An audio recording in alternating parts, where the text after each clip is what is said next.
నమస్తే. నా ప్రభాత కమలంకు స్వాగతం. ముందుగా అందరికీ సంక్రాంతి శుభాకాంక్షలు. ఈరోజు మన ప్రభాత కమలంలో మీరు వినబోతున్న కథ 2012వ సంవత్సరంలో ఫిబ్రవరి 2న సాహితీ బ్లాగ్లో మాలా గారు రాసుకున్న కథ ఇది. కథ టైటిల్ కూడా చాలా ఇంట్రెస్టింగ్గా ఉందండోయ్. కథ పేరు గారెలు తాగరే తింటారు. గారెలు తింటారు కానీ తాగరు కదా. మరి ఆ విషయాన్ని ఎందుకు చెప్పవలసి వచ్చిందో ఇప్పుడు విందాం.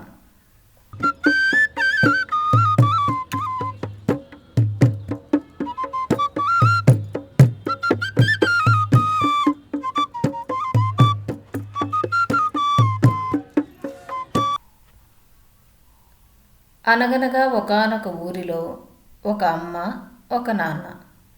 వారికో గారాల కూతురు సుందరి. కందిపప్పుకు శనగపప్పుకు తేడా తెలియకుండా మురిపెంగా ముచ్చటగా పెరిగింది సుందరి. దానితో పాపం చదువు అంతగా అబ్బలేదు. పోనీలే, చదువుకొని ఊళ్ళేలాలా ఉద్యోగాలు చేయాలా, మనకేమి లేదా పోదా అనుకొని సుందరి నాన్న సుందరికి పెళ్లి చేద్దామని ఆంధ్రదేశమంతా జల్లెడ పట్టి అందగాడు, బాగా చదువుకున్నవాడు, ఉద్యోగస్తుడు, నెమ్మదస్తుడు, బరువు బాధ్యతలు లేనివాడు, ఇంకా బోలెడులు ఉన్నవాడైనా అచ్చ తెలుగు అబ్బాయి సుబ్బారావుకి ఇచ్చి అంగరంగ వైభోగంగా పెళ్లి చేసి అమ్మాయి అల్లుడితో కొత్త కాపురం పెట్టించి అని ఊపిరి పీల్చుకున్నాడు. కొత్త కాపురం మొదటి రోజు. పెళ్లిలో అమ్మలక్కలందరూ మగవాడి హృదయానికి దారి కడుపు నుంచేనే అమ్మాయి, చక్కగా వంట చేసి పెట్టి మొగుడిని కొంగున ముడేసుకో అని సుందరి చెవులు కొరికేశారు. అది గుర్తొచ్చి సుందరి ఆ ప్రయత్నమేదో మొదటి రోజు నుంచే చేద్దామని నిశ్చయించుకొని, సుబ్బు సుబ్బు నీకోసం తినడానికి ఏం చేసి పెట్టను అని గారంగా అడిగింది. ముద్దుల భార్య గారాల మోము చూసి ముద్దైపోయి, సుందు నాకు గారెలంటే ఇష్టం, చేసి పెట్టరా అని ముద్దు ముద్దుగా అడిగి ఆఫీస్కి వెళ్ళిపోయాడు. గారెలా? అవేమిటి, ఎలా ఉంటాయో ఎలా చేయాలో తెలీదే అని కాసేపు శోచాయింపులో పడి, పోనీ పక్కింటి పిన్నిగారిని అడుగుదాము అనుకొని గోడ దగ్గరకు వెళ్ళి పిన్నిగారు పిన్నిగారు అని పిలిచింది సుందరి. ఏమిటమ్మాయి అంటూ వచ్చారు పిన్నిగారు. పిన్నిగారు, మా వారు గారెలు తినాలని ఉంది అన్నారు, గారెలు ఎలా చేస్తారో చెప్పరు ప్లీజ్ అని అడిగింది సుందరి. ఓస్, గారెలే కదమ్మా, చేయడం చాలా సులభం. ముందుగా మినప్పప్పు తీసుకోవాలి. మినప్పప్పు తీసుకోవాలా? నాకు తెలుసు అంటూ ఇంట్లోకి పరిగెత్తింది సుందరి. వంటింట్లోకి వెళ్ళి చూస్తే మినప్పప్పు ఏదో తెలియలేదు. మళ్ళీ గోడ దగ్గరకు వచ్చి పిన్నిగారు పిన్నిగారు అని కేకేసింది. ఏమిటమ్మాయ్ అంటూ పిన్నిగారు వచ్చారు. మినప్పప్పు ఎలా ఉంటుంది పిన్నిగారు? ఇదో అమ్మా ఇలా ఉంటుంది అని మినప్పప్పు తెచ్చి చూపించి, ఈ పప్పు గిన్నెలోకి తీసుకొని అని చెప్పబోతుండగా నాకు తెలుసు అని ఇంట్లోకి పరిగెత్తింది సుందరి. ఓ గ్లాసుడు మినప్పప్పు గిన్నెలోకి తీసుకుంది. ఆ తర్వాత ఏం చేయాలి చెప్పమా అనుకొని మళ్ళీ గోడ దగ్గరకు వచ్చి పిన్నిగారిని పిలిచి, ఆ పప్పును ఏం చేయాలండి అని అడిగింది. కడిగి నానబోసి అని చెబుతుండగానే నాకు తెలుసు అని ఇంట్లోకి పరిగెత్తింది. సరే, పప్పు నానబోసింది. ఆ తర్వాత మళ్ళీ పిన్నిగారు పిన్నిగారు అని కేకేసింది. ఏమిటమ్మాయి అంటూ మళ్ళీ వచ్చారు పిన్నిగారు. నానబోసిన పప్పుని ఏం చేయాలండి అని అడిగింది. దానిని రుబ్బుకోవాలి. ఆ పైన అబ్బే వినేదాకా ఎక్కడా, నాకు తెలుసు అని ఇంట్లోకి వెళ్ళిపోయింది. బాగానే ఉంది సంబడం అనుకుంటూ పిన్నిగారు లోపలికి వెళ్ళిపోయారు. మినపప్పు రుబ్బడం అయిపోయింది. ఆ తర్వాత ఏం చేయాలి? పిన్నిగారినే అడగాలి. పిన్నిగారు, పిన్నిగారు, ఏమిటమ్మాయి?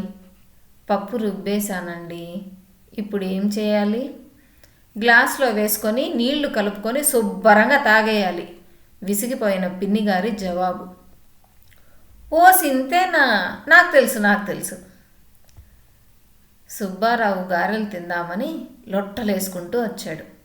సుందరి అంతకన్నా ప్రేమగా గ్లాసెడు గారెలు ఇచ్చి, సుబ్బు, ఎంచక్కా గారెలు తాగేసేయి, నీకోసం పక్కింటి పిన్నిగారిని అడిగి చేశాను తెలుసా అని ఊరిస్తూ ఇచ్చింది.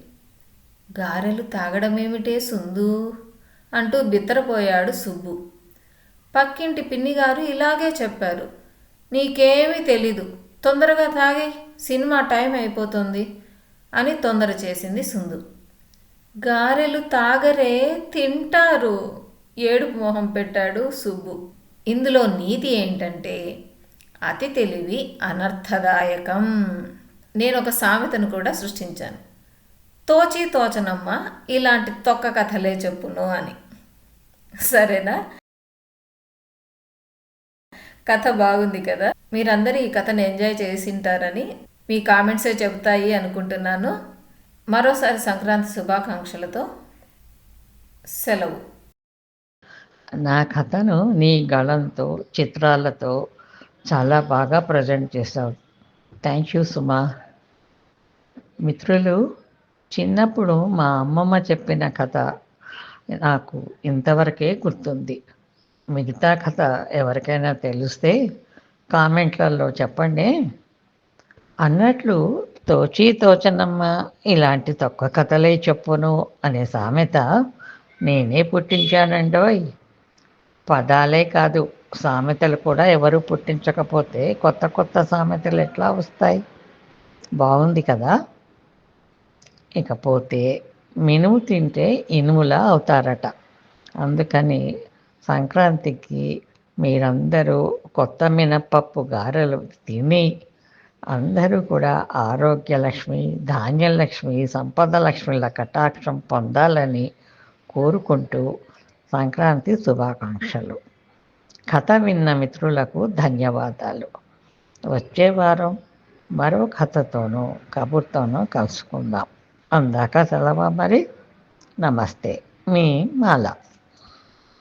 ప్రతి గురువారం ఉదయం 11 గంటలకు మంచి కథను కబుర్లో ప్రభాత కమలంలో మన దేవాలయాల గురించిన విశేషాలు మా ఇంకో ఛానల్ సాహితీమాలలో ప్రతి ఆదివారం ఉదయం 11 గంటలకు వినండి. సాహితీమాల లింక్ డిస్క్రిప్షన్ బాక్స్లో ఉన్నది. అది కూడా సబ్స్క్రైబ్ చేసినట్లయితే మీకు మేము పోడ్కాస్ట్ చేయగానే వస్తుంది. తప్పక సబ్స్క్రైబ్ చేస్తారు కదూ. అలాగే మీ అభిప్రాయాలను మాకు కామెంట్ బాక్స్లో షేర్ చేయండి. ధన్యవాదాలు.